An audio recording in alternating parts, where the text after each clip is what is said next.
പർവ്വതങ്ങൾ ഛിന്ന ഭിന്നമാകും. ചെക്കന്മാര് ശ്വാസം വിടാതെ അങ്ങനെ നിന്ന്. ഉസ്താദ് പറഞ്ഞു മാത്രമല്ല കടല് ആളിക്കത്തും. ബേജാറാക്കാൻ എവിടെക്കെങ്കിലും പോണം. ഇതൊക്കെ കേട്ടപ്പോ ശാന്തമായ സൂചി വീണാ കേൾക്കുന്ന നിശബ്ദതയുള്ള ആ സദസ്സിൽ ഉസ്താദ് പറഞ്ഞു പത്രേ, അന്ന് അല്ലല്ലാത്ത ഒന്നും ഉണ്ടാവില്ല, അന്ന് അല്ലല്ലാത്ത ഒന്നും ഉണ്ടാവില്ല. അപ്പൊ പിന്നിലെ വെഞ്ഞിന്ന് ഒരു ചെക്കൻ സ്പീഡിൽ വന്നിട്ട് ചോദിക്കാത്തരെ അന്ന് മദ്രസ ഉണ്ടാവുമോ? ഓന്റെ ബേജാർ എന്താണെന്ന് അറിയാം, സദർ ഉസ്താദ് മരിച്ചിട്ടാണെന്ന് മദ്രസയിൽ കോയഞ്ചിന്റെ കാത്തിപ്പത് എന്ന പോലെ ഈ പള്ളി പൊളിക്കുന്നു, JCB വന്ന് മഞ്ചേരി പള്ളിയുടെ മിനാരം പൊളിക്കുന്നു, മദ്രസ അവതാളത്തിലാകുന്നു.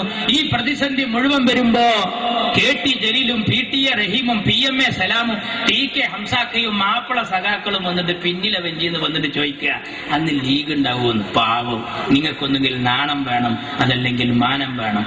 അത് രണ്ടുമില്ലെങ്കിൽ നാണവും മാനവും ഉള്ളവർ കുളിച്ച കുളത്തിൽ പോയി ഒന്ന് മുങ്ങുകയെങ്കിലും വേണം എന്നേ സാന്ദർഭികമായി ഞാൻ പറയുന്നുള്ളൂ. ചുരുക്കാണ്. കേരളത്തിൽ ഭരണം കൊണ്ട് പൊറുതിമുട്ടിയ നിങ്ങൾക്ക് അടുത്ത തെരഞ്ഞെടുപ്പിൽ ചാൻസ് വരാനിരിക്കുന്നു അല്ലേ? ഇങ്ങനെ വിലക്കയറ്റം രൂക്ഷമായ ഒരു കാലഘട്ടത്തിന് മുമ്പുണ്ടായിട്ടുണ്ടോ? തക്കാളിപ്പെട്ടിക്കൊക്കെ ഗോദ്രജിന്റെ പൂട്ടിടേണ്ടി വന്നില്ലേ? മാറ്റിച്ചേര എത്ര രൂപയാണ്? 40 ഉറുപ്പ്യ തക്കാളിക്ക് വരെ വന്നില്ലേ? എന്റെ അമ്മനോട് ചോദിച്ചു, മാനേത് കിലോ 10 എന്ന് പറഞ്ഞ് വന്നിരുന്ന സാധനല്ലേ? ഞാൻ അമ്മാനോട് പറഞ്ഞു 2 കിലോ 10 തന്നിട്ട് വന്നിരുന്നു, വാരി കൊടുത്തിരുന്നു. ഈ വിലക്കയറ്റം രൂക്ഷമായ സമയത്ത് ഉമ്മനോട് ചോദിച്ചു, പിന്നെ തക്കാളി ചാറ് വെക്കാൻ എന്താ ചെയ്യാ? ഞാൻ പറഞ്ഞു പഴയ മാതിരി നല്ല ഭരണം വേറെയാണ്, അതുകൊണ്ട് തൽക്കാലം എന്തെങ്കിലും 1 or 2 എടുത്ത് ഇങ്ങനെ ഉപയോഗിച്ചാൽ മതി. ഉമ്മ പറഞ്ഞു ഇതിന്റെ ഒരു ചൂരും മണൊക്കെ വേണ്ടേ കുട്ടിയെ? ഞാൻ പറഞ്ഞു ചൂരും മണൊന്നും വേണ്ട, നിങ്ങൾ ആ ഒരു തക്കാളി എടുത്തിട്ട് ആ ചാറിന്റെ ചട്ടിമൊന്നുണ്ട് വിഞ്ഞാങ്ങിക്കാളി. ഈ പറമ്പിലും ഈ ദേഹത്തിലും ഈ കേരളം എന്നാകെ ഉപദ്രവിക്കുന്ന സഖാവ് അച്യുതാനന്ദൻ, കൊടിയേരി, പിണറായി തുടങ്ങിയ എല്ലാ മൂർത്തികളും ഒരു 2 കൊല്ലത്തേക്ക് കൂടി അടങ്ങി നിൽക്കണമെന്ന് പറഞ്ഞ അടുപ്പിൽ കണ്ടിട്ടും തേച്ചിട്ടൊരു പൊട്ടി വെക്കും. ആ മണം മതി നമുക്ക്, വേറെ ആലോചിച്ചിട്ട് കാര്യമില്ല. രൂക്ഷമായി പോയി, ബാണം പോലെ കുതിച്ചുയരുക. ഞാൻ ചോദിക്കുന്നു, മാറ്റിച്ചേരാ ഇങ്ങനെ കറണ്ട് കട്ടുണ്ടായ ഒരു കാലഘട്ടം ഉണ്ടായിട്ടുണ്ടോ? ഞങ്ങളെ ഭരണത്തിൽ കറണ്ടിന് ചാർജ് കുറച്ചു എന്ന് മാത്രമല്ല എമർജൻസി മുഴുവൻ കേടുന്നു. കാരണം എന്താ? ഉപയോഗിക്കായിട്ട്. എന്നാ ഇപ്പോഴത്തെ സ്ഥിതി എന്താ? രാവിലെ കറണ്ട് പോണ്, ഉച്ചക്ക് കറണ്ട് പോണ്, വൈകുന്നേരം കറണ്ട് പോണ്, എന്നിട്ട് കറണ്ട് കട്ട് ദശാമായിരിവിന്റെ ഇടയിൽ. മാറ്റിച്ചേർ ഇതിൽ യഥാർത്ഥത്തിൽ കട്ട് ഏതാ? രാവിലെ പോയതാ, ഉച്ചക്ക് പോയതാ, വൈകുന്നേരം ഏതാണോ ഇതിൽ യഥാർത്ഥത്തിൽ കട്ട്? പണ്ട് ഒരു ഡോക്ടറെ അടുത്ത് നല്ല തടിയനായ ഒരുത്തനും പോയിട്ട് പറഞ്ഞു, ഡോക്ടർ അവിടെ ഇവിടെയൊക്കെ ഒരു വേദന ഉണ്ട്. ഡോക്ടർ പരിശോധിച്ചിട്ട് പറഞ്ഞു, ബേജാറാകണ്ട, ഭക്ഷണം ഒന്ന് നിയന്ത്രിച്ചാൽ മതി. ഡോക്ടർ എഴുതി കൊടുത്തു, രാവിലെ 2 ഇഡ്ഡലി, ഉച്ചക്ക് 1 കോരി ചോറ്, വൈകിട്ട് 2 കപ്പ് കഞ്ഞി. ഇത് കേട്ട് ഈ സാധു ആകെ മൊത്തം നോക്കി. രാവിലെ 2 ഇഡ്ഡലി, ഉച്ചക്ക് 1 കോരി ചോറ്, വൈകിട്ട് 2 കപ്പ് കഞ്ഞി. പുറത്തേക്കിറങ്ങി. തീറ്റപ്രിയനായ ഇയാൾക്ക് സംശയം തന്നില്ല, വാതില് മുട്ടി. ഡോക്ടറുടെ അടുത്തേക്ക് തലട്ടിട്ട് ചോദിച്ചു, ഡോക്ടർ രാവിലെ 2 ഇഡ്ഡലി, ഉച്ചക്ക് 1 കോരി ചോറ്, വൈകിട്ട് 2 കപ്പ് കഞ്ഞി എന്ന് നിങ്ങൾ ഈ പറഞ്ഞത്, ഇത് യഥാർത്ഥത്തിൽ ഭക്ഷണത്തിന്റെ മുമ്പ് അതാ ശേഷം? അതിനുള്ള ഭക്ഷണം മാറ്റിത്തരാ. രാവിലെ കറണ്ട് പോണ്, വൈകുന്നേരം കറണ്ട് പോണ്, എന്താ സ്ഥിതി? ആലോചിക്കണം സുഹൃത്തുക്കളെ, ഇവർക്ക് കഴിയില്ല. മാറ്റിക്കാർ റോഡൊന്ന് നന്നാക്കിക്കൂടെ?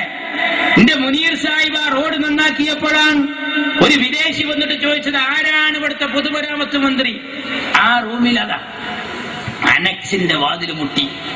സൂര്യപ്രഭ പോലെ അത്തോളിയിലെ മുത്ത് CH-ന്റെ പുന്നാരമോൻ മുനീറിന് കടന്നു വന്നു. ആ വിദേശി പറഞ്ഞത് കേക്കണം ലീഗ് വിരോധികൾ ആരെങ്കിലും ഉണ്ടെങ്കിൽ. എന്താ വിദേശി പറഞ്ഞത്?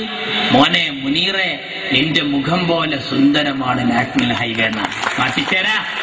മാറ്റിച്ചേരാ മോനെ മുനീറെ, എന്റെ മുഖം പോലെ സുന്ദരമാണ് നാഷണൽ ഹൈവേ എന്നാ. സഖാവേ, മുനീർ സുന്ദരനാ, ഓ വല്ലാത്തൊരു സംഭവമാണ്. അതേമാതിരി ഒന്ന് എന്റെ കൂട്ടത്തിലുണ്ടെങ്കിൽ എത്ര നന്നായിരുന്നു. ഇപ്പൊ ഈ മാറ്റിച്ചേരോട് ചോദിച്ചു നോക്കാണ്, എന്താ സഖാവേ റോഡ് നേരാക്കാത്തത്? മഴല്ലേ മഴ. അപ്പൊ സഖാവേ എപ്പോഴും കറണ്ട് കട്ടാണല്ലോ, മഴ വേണ്ടേ മഴ. ഏതാ വിശ്വസിക്കുക മക്കളെ? ഒന്ന് ആലോചിച്ച് നോക്കൂ. ഇങ്ങനത്തെ ഒരു ഭരണം കേരളത്തിൽ ഇതിന് മുമ്പ് വന്നിട്ടുണ്ടോ? ഏതെങ്കിലും രംഗത്ത് മെച്ചെന്ന് പറയാണ്ടോ? ഞാൻ ചുരുക്കുന്നു സുഹൃത്തുക്കൾ, ഒരൊറ്റ കാര്യം പറയാം. സ്കൂളുകളെ മുഴുവൻ ചൂതാട്ട കേന്ദ്രമാക്കിയില്ലേ ഇവര്? ബുക്കില്ലാതെ പഠിക്കുന്നൊരവസ്ഥ വന്നില്ലേ? പരീക്ഷക്ക് പോണ മക്കൾ ചോദിച്ചു, ഞങ്ങൾ ഇതുവരെ ബുക്ക് കണ്ടിട്ടില്ല, പരീക്ഷ എഴുതണം, എന്താ എഴുതുക?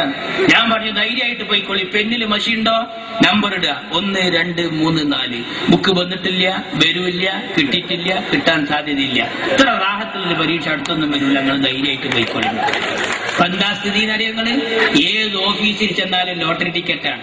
പഞ്ചായത്ത് മെമ്പർ എന്ന നിലയിൽ കുറ്റിപ്പുറത്ത് ഞാൻ ഈ തെങ്ങ് തടം തുറക്കുന്നതിനും വളത്തിനൊക്കെ എന്റെ നാട്ടുകാർക്ക് എഴുതി കൊടുത്തു. ഇത് പാസ്സായി കൃഷി ഓഫീസിൽ നിന്ന് വളം വാങ്ങാനും കാശ് വാങ്ങാനും സബ്സിഡി വാങ്ങാനും ഈ തള്ളാനൊക്കെ പോയി. അപ്പൊ ഈ സാധുക്കൾക്കും കൊടുത്തു. ഇതൊന്ന് ഒരു തള്ള നല്ല സന്തോഷത്തിൽ ഇന്നെ വന്നിട്ട് ടൗണിൽ വന്നിട്ട് പറഞ്ഞു, പൊന്നാരമാൻ എന്നെ റബ്ബ് നേരാക്കട്ടെ, എന്നൊക്കെ ജയിപ്പിച്ചത് ഒരു കാര്യത്തിൽപ്പെട്ടിന്റെ കുട്ടിയെ ഇത് എവിടുന്നാ മാറുക. തള്ളന്റെ വിചാരം 2000 ഒറ്റോട്ടാച്ചിട്ട് പോയ ലോട്ടറി ടിക്കറ്റാണ്. ലോട്ടറി ടിക്കറ്റാണ്. ഒന്ന് ആലോചിച്ച് നോക്കൂ. ഓഫീസിൽ മുഴുവൻ ലോട്ടറി ടിക്കറ്റ്. സ്കൂളിലേക്ക് കൊടുത്തിരിക്കുന്നു സ്പോർട്സ് ലോട്ടറി, സാന്ത്വനം ലോട്ടറി, ലക്ഷം വീട് ലോട്ടറി, മാഷ്മാരെ കയ്യിലൊക്കെ ലോട്ടറി. വരാന്തേ കൂടിയ ഇന്നത്തെ കേരള, ഇന്നത്തെ കേരള, ഇന്നത്തെ കേരള. ഇങ്ങനെ എല്ലാ ലോട്ടറി നഷ്ടത്തിലായപ്പോ സ്കൂളിലേക്ക് കൊടുക്കുക. അങ്ങനെ നഷ്ടം വന്ന ഖാദി ബോർഡ് നഷ്ടത്തിലാന്ന് അറിഞ്ഞപ്പോഴാ മന്ത്രി ഓർഡർ ഇട്ടു. അച്യുതാനന്ദൻ ഉടനെ അതിന് ശരിയിട്ടു. എന്തായിരുന്നു ഓർഡർ? പഞ്ചായത്തിലേക്ക് വന്നു. രക്ഷിതാക്കളെ എതിർപ്പുകൊണ്ടപ്പോ വരാത്തത്. എന്തായിരുന്നു അത്? ഖാദി ബോർഡ് നഷ്ടത്തിലാന്ന് പറഞ്ഞപ്പോ 2 ദിവസം ഖദർ വസ്ത്രം യൂണിഫോമായി സ്കൂളിൽ ധരിക്കണം. നോക്കാൻ നിങ്ങൾ നഷ്ടം വന്നതൊക്കെ സ്കൂളിലേക്ക് കൊടുക്കുക. ഇങ്ങനെ പോയാൽ ആ ദിനേശ് പീടി നഷ്ടത്തിലായ എന്താകും സ്ഥിതി? ഹെഡ്മാഷ് പോയി 2 ബണ്ടല് വീടി വാങ്ങിക്കൊണ്ടിരുന്നു, സ്കൂളിലാണ്ട് കൊടുക്കും. അങ്ങനെ നമ്മളൊക്കെ സ്കൂളിന്റെ അടുത്ത് പോയി നോക്കിയാൽ കാണാം 7 ബിന്നും 8 സിന്നും 50 എഫ് എന്നൊക്കെ ഒരു പുക ഇങ്ങനെ കൊണ്ട്. എന്താ സംഭവം എന്ന് ചോദിച്ചാൽ, ഈ പീരീഡ് ദിനേശ് പീഡിയ മക്കളെ കുടി പോയിട്ട് 5 വക്തിലും തോരുന്നോളി. Beverage corporation നഷ്ടത്തിലാകാതിരിക്കട്ടെ. അതും കൂടി നഷ്ടത്തിലായ നമ്മളെ മക്കളൊക്കെ കാട്രായി അടിച്ച് വരണ വരവൊന്ന് ആലോചിച്ചോക്കാൻ. ഒരു ഭരണം എന്തിനു പറ്റും? പാടത്തും പറമ്പിലും പാടുപെട്ട് പണിയെടുക്കുന്ന പട്ടിണിപ്പാവങ്ങളെ പലതവണ പലതും പറഞ്ഞ് പറ്റിച്ച പാരമ്പര്യമുള്ള പാർട്ടിയായ ഈ കമ്മ്യൂണിസ്റ്റ് പാർട്ടിയെ ഒരു പാഠം പഠിപ്പിക്കാൻ പാണക്കാട്ട തങ്ങളും പാണ്ടിക്കടവത്ത് കുഞ്ഞാലിക്കുട്ടിയും നയിക്കുന്ന ഈ പടയണിക്കൊപ്പം നിൽക്കുക. അള്ളാഹു അനുഗ്രഹിക്കട്ടെ. അസ്സലാമു അലൈക്കും. ജയ് മുസ്ലിം.